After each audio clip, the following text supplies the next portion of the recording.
Speaker পদে নির্বাচনের জন্য মাত্র একটি মনোনয়ন পাওয়া গেছে।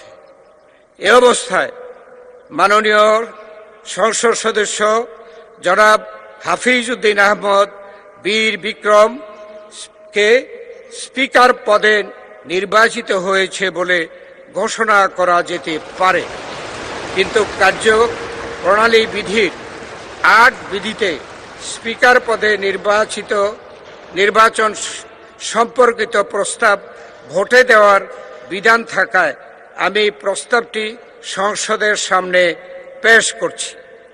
সংসদের সামনে প্রশ্ন হচ্ছে, নির্বাচনী এলাকা ১১৭ ভোলা ৩ থেকে নির্বাচিত মাননীয় সংসদ সদস্য জনাব হাফিজ উদ্দিন আহমদ বীর বিক্রমকে বাংলাদেশ জাতীয় সংসদের স্পিকার পদে নির্বাচিত করা হোক। যারা এই প্রস্তাবের পক্ষে আছেন তারা হা বলুন। যারা এই প্রস্তাবের বিপক্ষে আছেন তারা না বলুন।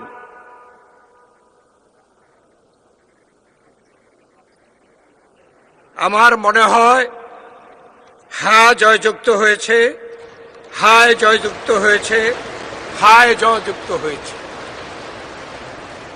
অতএব মাননীয় সংসদ সদস্য জনাব হাফিজ উদ্দিন আহমদ বীর বিক্রম সর্বসম্মতিক্রমে ও বিনা প্রতিদ্বন্দ্বিতায় বাংলাদেশ জাতীয় সংসদের স্পিকার নির্বাচিত হলেন।